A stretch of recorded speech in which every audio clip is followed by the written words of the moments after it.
10 years ago, I sat right where you are now. It was my first time at OFF, and I just finished my studies, and I became a freelance 3D artist almost by accident. I was really excited, a bit nervous, and watching all these amazing talks here, I was already wondering at my first time if I could ever belong on a stage like this myself. It became something like a creative class reunion, coming here every day, every year, since then, and meeting old and new friends. And today, I'm standing here on this stage, and I want to share my chaotic but exciting road that led me here. But first, let me give a glimpse of what I actually do.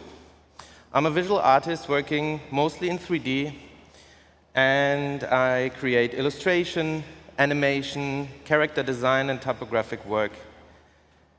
And I was fortunate enough to work on projects for all sorts of industries, not only creating visuals and animation, but also helping create vinyl toys, or even giant blow-up sculptures. So to give you a quick overview, I prepared a reel.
Thanks a lot.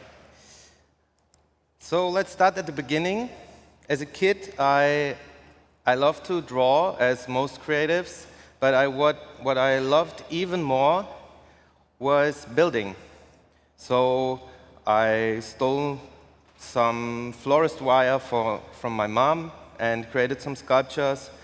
I made wooden toys with my dad, and I even tried sewing to create my own stuffed animals that got really creepy. And then we also had this type case in our home with all sorts of different small figures that my dad collected, and I was really obsessed with this. Also with Legos, I didn't only build the sets, but I always wanted to do something else with it. So for example, I built a film set, and I played shooting a movie in this. And then when I was 7 years old, I forgot my dad's birthday, and I was really feeling bad about not having a present for him. So I locked myself in my room, and I made him a cuckoo clock out of cardboard, because he's originally from the Black Forest in Germany, and these things are really typical from there. And we'll come to that later again. And yeah, thinking back to all of that stuff, it feels like it all led me to doing 3D art and even 3D printing. And yeah, using these tools I use today still feels like playing every day for me, and yeah, building something in a modern sandbox.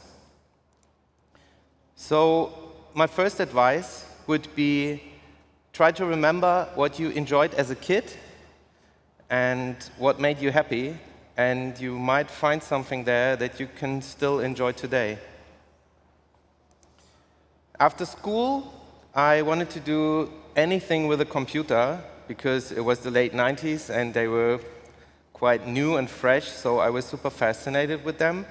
And I tried to learn machine programming, and I failed big time. And I quickly understood that it was really hard for me because I wasn't enjoying it. But at the school I was trying to do that, someone showed me a little program called Photoshop, and I was totally hooked from my first tries to use that. And then I realized it was more like the visual things that you could do with a computer that were really exciting for me. So I fell into that rabbit hole. I spent my whole time trying to do things with this, and I was trying to find out what kind of jobs you could do to use this tool professionally. So I became a media operator. And I learned Photoshop in my spare time, and that got me an apprenticeship in prepress. And there I was doing compositing and ad adaptation and retouching. So I used the tools every day, and I could enhance my skills with this, and I really loved it. And at that time, in 2004, someone showed me 3D software for the first time, which was Cinema 4D 8.5. And I tried it a little bit, but I thought I'm already too old to pick up a new skill like this. And I was only 21 years old. And this happened quite a lot in my career, that I was thinking I'm either too old or not talented enough to learn something new. But at some point, I felt the urge to create more, so I started a little side hustle, creating logos, business cards, and flyers for local restaurants and shops. And of course, I did the usual ton of party flyers and concert advertising and stuff like that, like many creatives started to do. In the office, we had these digital art magazines that really fascinated me, and I found more and more things that really inspired me. And I could discover really nice artists like Nick Ainley, Chuck Anderson, or Rick Ostenbrook, who used the same tools I did, but in a much more creative way. And they used much more colors and stuff like that. And at the same time, a friend started to study design, and I saw all the things he did in uni, and that was also really interesting for me. So at some point, he convinced me to join him. So I started studying communication design. And my goal was to focus on the more creative part. So at uni, I tried a lot of different things, but I focused more on graphic design and typography and branding during my studies. But deep inside, I knew I wanted to do illustration because that was what really fascinated me. But since I can't really draw that well, I thought illustration couldn't be for me. And so I didn't even dare to try it.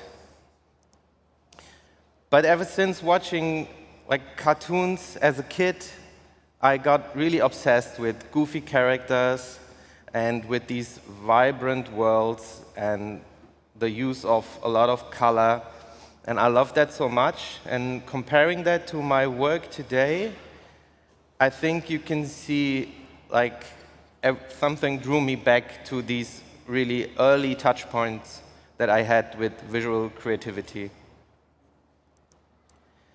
So in illustration courses, I started to play a bit with this, but like you can see, I was really shy, and I didn't know my way around, really. And then I saw a presentation of my friend, Dirk Schuster. Some of you might know him as one of the founders of For Real Studio. And he just came back from an internship in the UK in an illustration studio called Isle of Dust. I saw his presentation, and I was blown away by the type of visuals he did back then. But what fascinated me the most was his 3D work. And I asked him like 1,000 questions about how he did this, what programs. So he gave me a totally legal copy of Cinema 4D. That was my second encounter with that program. And this time I got hooked, and he gave me a couple of Grayscale Gorilla Studio setups, and I started to experiment with it. And I can show you actually my first ever 3D render that I did back then. And I did a couple of tutorials. And it was enough to get an internship at Isle of Dust for myself. So I went to the UK to use 3D with them, because they were just looking for someone who has 3D abilities. But I didn't do any 3D in that time there. I almost spent a year there, and just at the end I could do a little bit. But I spent my whole spare time trying to learn everything about like 3D art, because I was just really obsessed. And in the end, I was even able to do my first 3D client jobs in that studio, and I collaborated with some of my very talented colleagues there. So I came back to Germany to finish my studies, and the For Real guys roped me right into freelancing with them as a 3D artist. And that was a really nice kickstart in the industry. Even though I wanted to focus on my final project, they threw jobs at me, and I was kind of forced to just start freelancing, which was, like, looking back, it was really great. And I never went back to any graphic design or branding. It was just 3D from that moment on. And I didn't realize back then that whenever I followed something that really excited me, things started to move forward. And when you do something that you really love, you will make progress much faster than if you try to learn something that doesn't excite you. So I kept learning, I kept showing up, and I kept showing my stuff online. I did tons of personal projects, explorations, render tests, and I just had fun with it. I'm on Instagram since 2011, and I shared my first 3D render there 1 year later. And when you scroll through my feed, you can see a super clear evolution. Because at the beginning, it was quite random, very different styles, and it looked quite chaotic.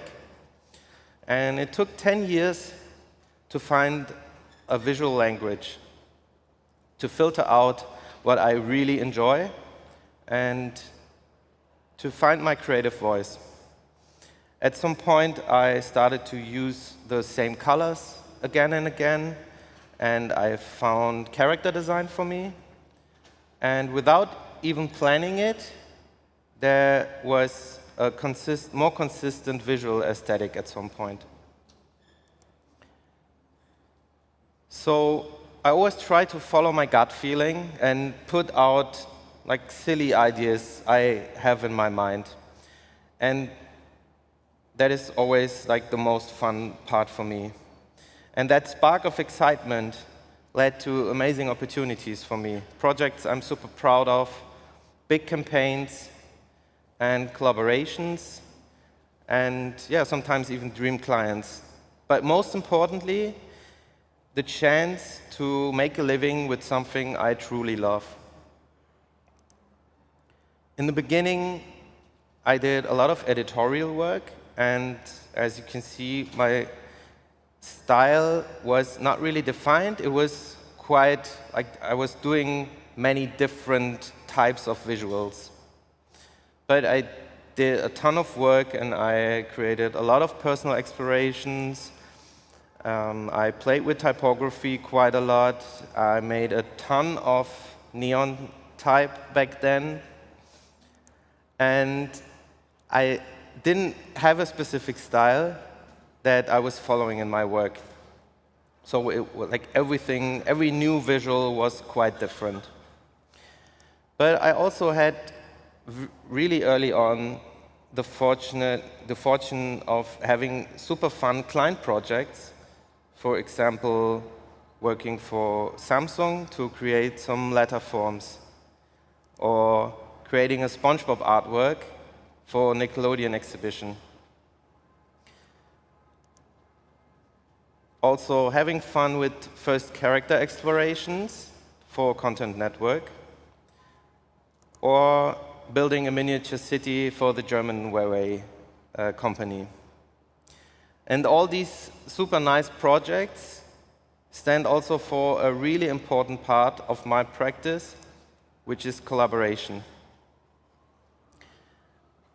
Especially very early on, I was really insecure about my abilities and about my work. And at the same time, I was able to land quite big projects that I couldn't handle all by myself. So I collaborated with friends, and most importantly, with my good friend Andy Gellenberg, who's also here today.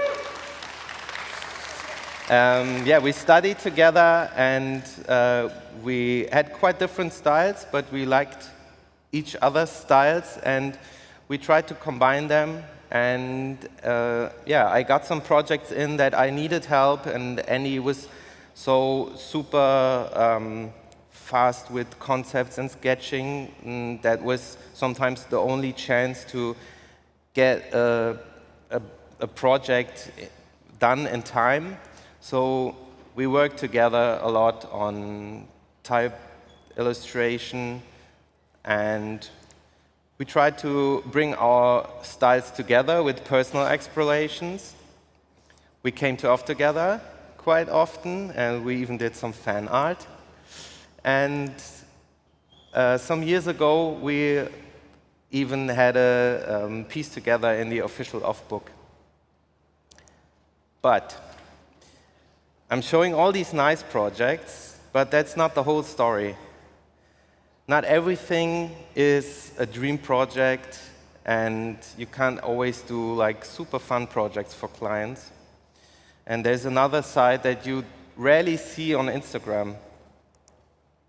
When I started, I was really lucky to sign with an agent who represented me and my work, and they had great connections to ad agencies and to direct clients and publishers for magazines and stuff like that.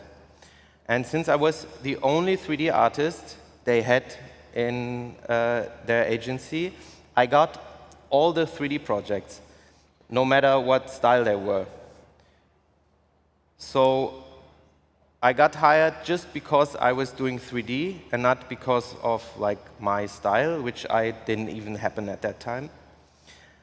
So it was really great for learning for me, because I could try many different things and just learn every day and try to find out what's the most fun for me. But obviously, that also led to less exciting work and sometimes really frustrating projects.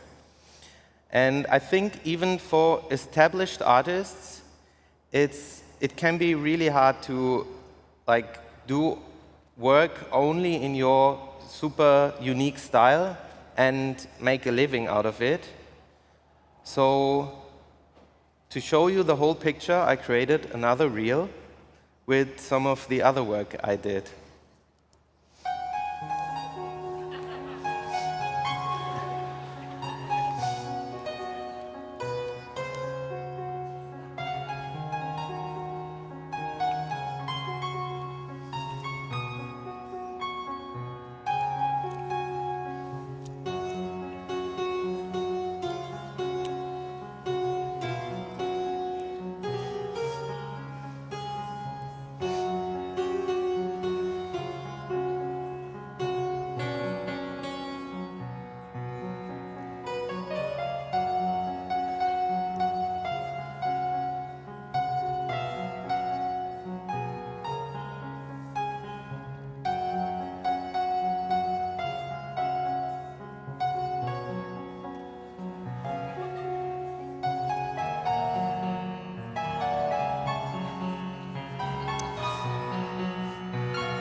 So all these, sorry, just have to get back in. Yeah, I think this is also still the case for me sometimes. So remember, when you scroll through Instagram, you can get the impression that everyone is doing so amazing stuff, and they put out only these amazing, super beautiful artworks, but it's just what they decide to show you. And for the vast majority, I think it's the smallest part of their everyday work, so don't be fooled by social media. Yeah, most of these projects I never showed because some of them were fun, but they didn't really fit in my portfolio. Some of them were not really exciting, so I didn't want to attract any work like this. And some of them were like true nightmares for many reasons. And yeah, it doesn't always work out like you envisioned them. Sometimes you get a nice brief, but it turns out quite different than you imagined it. And when I do client work, I still see myself as a service provider, so I also want to make the client happy. And at some point, I made my peace with this, because I try to embrace the fact that with every project, I will learn at least something. And then also, more corporate projects often pay much better, so they enable taking time for personal explorations. And you can take on jobs that are not paid as much, but they are more creatively fulfilling. Yeah, and one example is that I had the chance to create some letter-shaped shelves for Amazon Prime Day. And the brief was really fun. They told me I should create little fun scenes with cute props, and we even talked about like adding characters. And then in the end, they wanted empty shelves to Photoshop products in, and they didn't even show me the final results. So yeah, it got really boring. But I gained some financial freedom with that project, so I took some time off to do 36 days of type this year, and I just had some fun with goofy characters that I created with these letter shapes. And showing this led to another really fun gig for the Washington Post. There was the college basketball tournament, March Madness, in the US, and I was tasked to create the team initials with based on the mascots and the colors.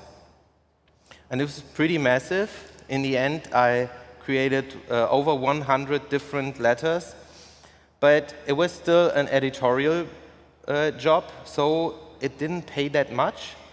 But I thought it was a lot of fun, and I really wanted to do it. And then in the end, I got quite some attention with this in the US, so it led to other client projects. And yeah, this way it paid off differently. Thank you.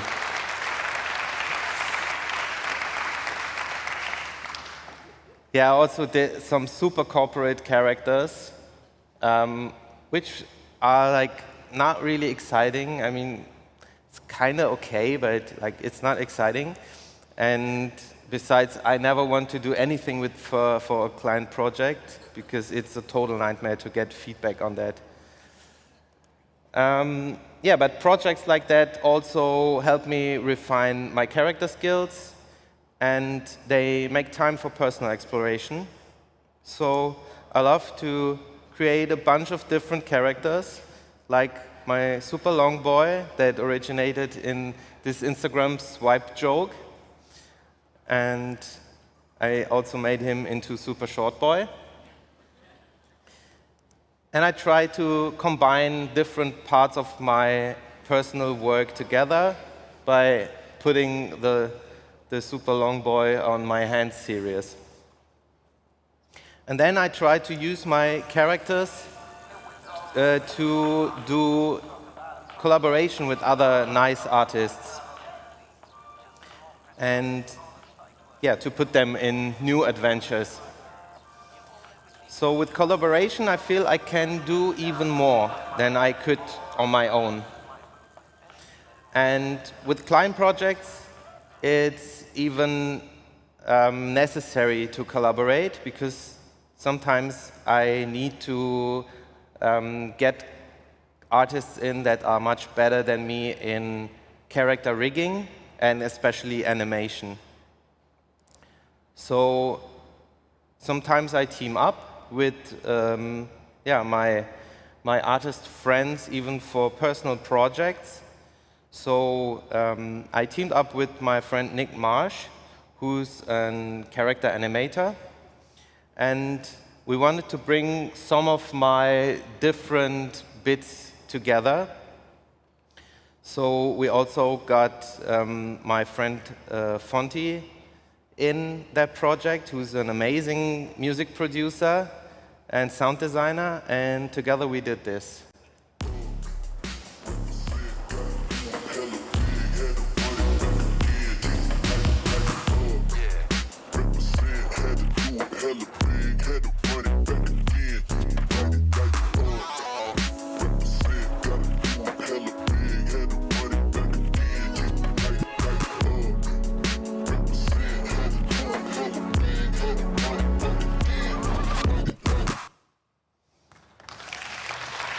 Thank you.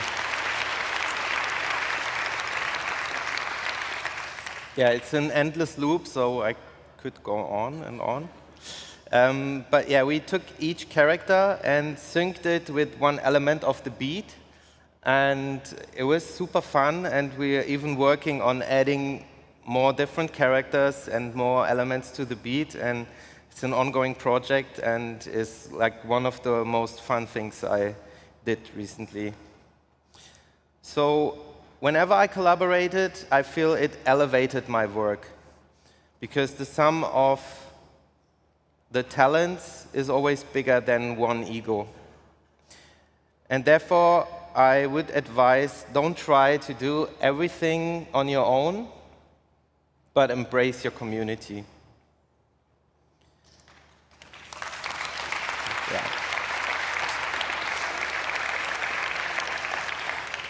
Whenever I showed my personal work, and I put myself out there, and sometimes quite literally, it sparked interest by clients and often led to paid work. So when I did this guide to celebrate summer, it led to my first ever magazine cover.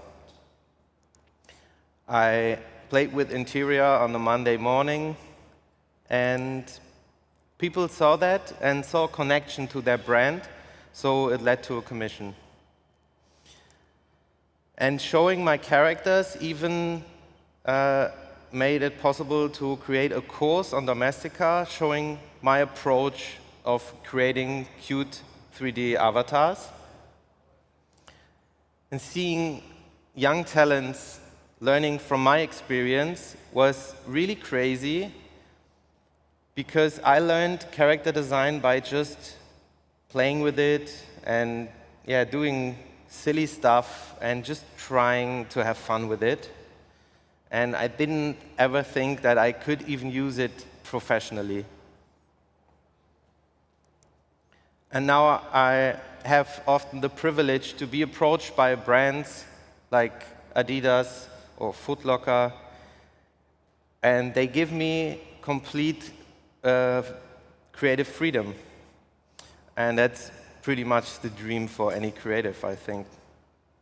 So one of my favorite projects in that area was when Acer sent me their newest laptop that was aimed to creatives, and they told me, do anything with it.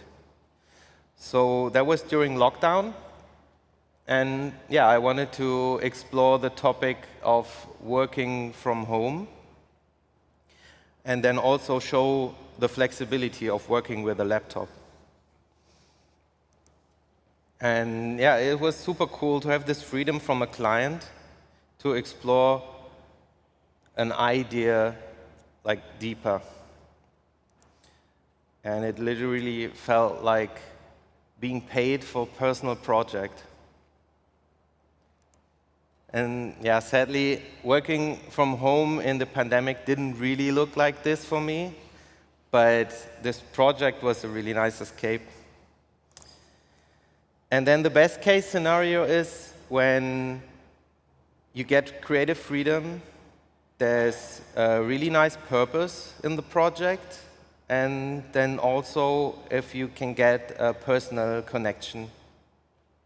So last year, Viva Con Agua Arts, a non-profit from Hamburg, they approached me to create an artwork for FC St. Pauli, which is the nicest football club in Hamburg.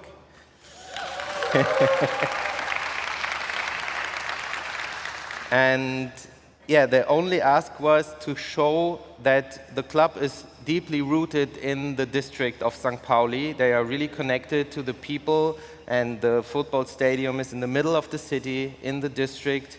So they told me, can you just show that in a visual? So I got to explore my city that I chose to live in and I really love in a different way to find inspiration for that artwork.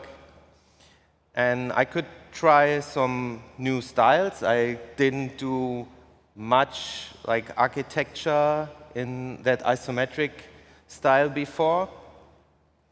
And together we could collect some money for charity, which was also nice. And I tried to create an AR filter for the first time, which also led to new connections and yeah, new opportunities when people saw it and tried it and approached me. And all of this stuff happened because I tried new things. And I know it takes time and courage, but I think it's always worth it. So yeah, when I was 21 years old, I told you, I thought I'm already too old for 3D. And I didn't think I can do illustration. And I thought character design was impossible for me without the drawing background and all that stuff. And none of that was true. And I dare you to try something that you are afraid of. Even if you fail, you can say you tried, but I'm sure most of you will get something out of it. And today I want to follow my own advice and make a good example and do something for the first time. But we'll come to that later. First, I want to show you what else taking a leap did for me. I'm into 3D printing for quite some time. Over 10 years, I got my first 3D printer. And for a long time, I only printed small things for the household or small gadgets and toys I found online. And only in the last couple of years, I started to print bits of my own work. So I created some little giveaways and small sculptures. I made myself a nice necklace and yeah, some flower pots. But I always had this idea of creating something bigger, like 3D printed sculptures made of different parts that are more detailed and intricate. And again, I didn't even dare to really try it. Then last year, a friend of mine pushed me to join a skateboard art exhibition he curated. And yeah, the idea was they sent out blank skateboards and artists should draw on them. But you know, I don't really draw. But I had some ideas and I made some sketches, and this one really stuck in my head. But I couldn't figure out how I could bring this to the skateboard, and I almost bailed out. And also the thought of being in an art show in a museum with other established and really amazing artists was super scary for me, but at the same time really exciting as well. And I asked myself if I could even belong in a museum, like I didn't know if I could belong on a stage like this. But I pushed through, and I dared to try something new.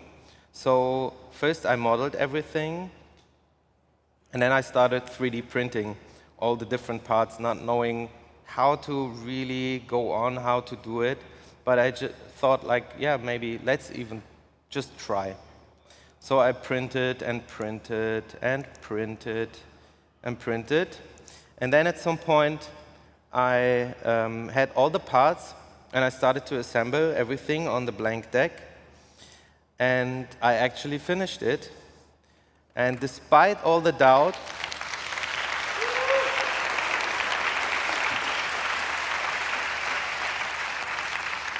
I finished it. And the artwork was in a museum, which was crazy for me. And it even sold before the show even opened. That was mind-blowing. And the most fulfilling part about all that was holding that finished piece in my hand, seeing what I can achieve if I take risks. So that gave me a lot of confidence and boosted my courage. And yeah, it strengthened the urge to keep building. And I can't stress enough how much people around me set my head straight to the things I want to do. Because the sculpture wouldn't have happened if it wasn't for my friend who kind of pushed me really hard to join this art show, and because he was curious to see what I could do with a skateboard. And yeah, talking to friends and my peers, all these conversations helped me a lot to overcome my self-doubt, and they always push me. So surrounding yourself with creative people is pretty essential. Find people who are eager to do things, who want to learn together and elevate each other. And often only through chats with my friends, I can realize what I actually want to do. So when my friend Moritz connected me to a really he connected me to a nice creative space in Hamburg, and they wanted to produce a big blow-up sculpture. And through this, I got the chance to tick off a bucket list project by bringing one of my characters to life in a really big way.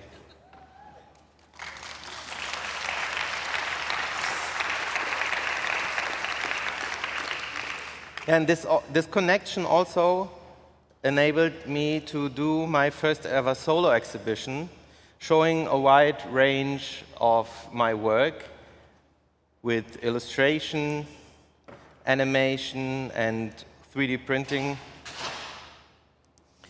And also checking off another bucket list dream in releasing my first art toy with the Chub Club I created. And you can see here the chubby T-Rex, which is the first member of the Chub Club. And yeah, I could even celebrate this with my son. So you can see a lot of things are possible if you take a leap. And when you dare to try things and connect with friends, that can push you to the next level. And as I want to try to learn from my own doubt, I embrace the 3D printing passion much more now. So I'm working on new sculptures at the moment that I can even show in some upcoming exhibitions, which is really exciting for me. And remember that cardboard cuckoo clock I did for my dad. This year I was in the same position. I had no idea for a present when he turned 80, but I remembered that moment from my childhood, locking myself up, and I did it again. I locked myself up. It was more like 10 days this time, but I took that childhood memory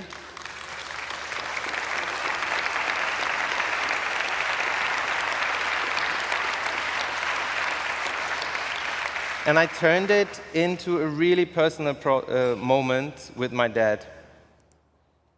And I did it in my art style that I have now, that took roughly 10 years to evolve. 10 years of creating, soaking up inspiration, and I think it had to take all these years to filter out everything that I don't enjoy and to find out what makes me happy and what I want to do. And it was also 10 years of coming to off. That's why I'm not only super thrilled to be on that stage, but I was also fortunate to create these cups that some of you might have seen around.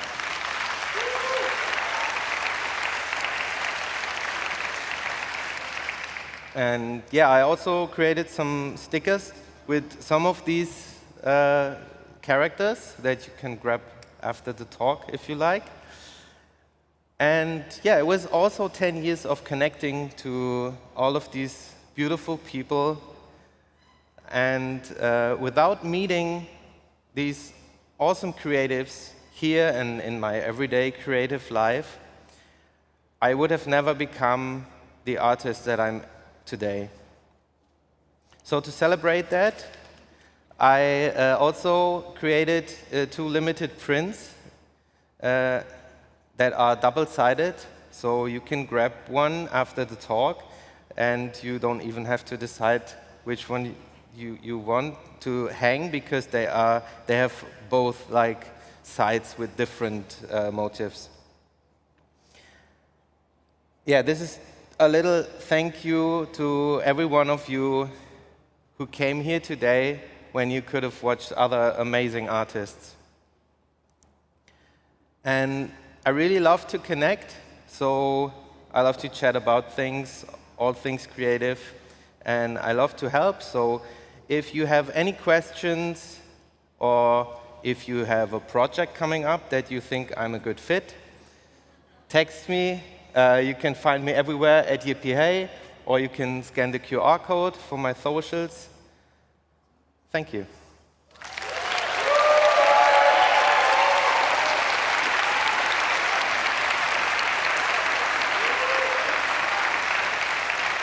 There's one more thing I really need to do, and that's because I said I want to follow my own advice and do something I never did before. But I always dreamed about that. And I thought, why not do it on a big stage in front of hundreds of people? So remember, no excuses.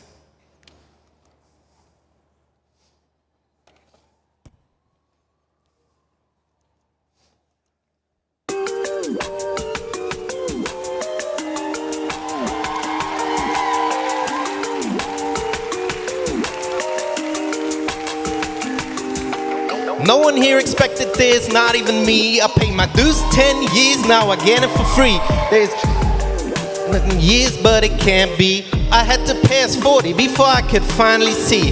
They say you gotta pick a lane or grow on. Be a Swiss knife, you can do it on your own. But I wasn't either, and I wasn't afraid. I built my own fate with the shit my heart made. I had doubts in the back, fear in the front row. Said I can't do it, but I still gave it a go. Started my arc, built it up from the ground. Now I light up the dark with a spark that I found. I do it for the love and I do it for the craft. I do it for the kid with the dreams from the past. I do it for the times I was not even near. I take a square hole and I put in sphere. Shout out Fonty on the beat. This ain't about cloud, it's about that itch. You don't know what you do, think about a switch. Take a leap, find the joy, start to play. The art that you do when you get out your way. Be the kid in the room who just acts on a whim. Follow your heart, your gut, never ever look back to the grim. Try something dumb, make something that's true. Stumble through bumps, stand up, call it a breakthrough. No front, just the fun and the bun. Take a shot, make it count, go see what it does. Don't wait for the call, don't give a fuck about fear. You can break down the wall, see your moment is here. I do it for the love and I do it for the craft. I do it for the kid with the dreams from the past. I do it for the times I was not even near. I take a square hole and I put in a sphere. I do it for the love and I do it for the craft. I do it for the kid with the dreams from the past. I do it for the times I was not even near. I started in the crowd, now I'm here.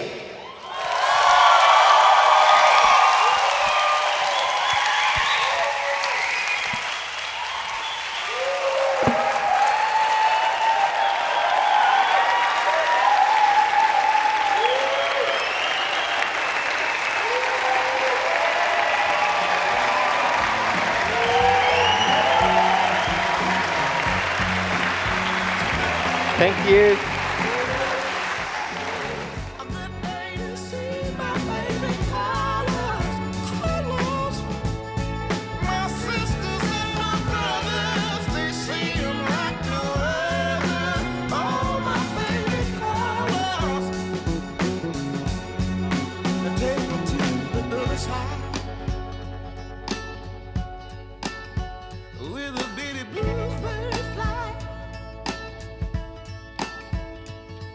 Gray clouds, or white walls, or blue skies, we gon' fly, feel alright.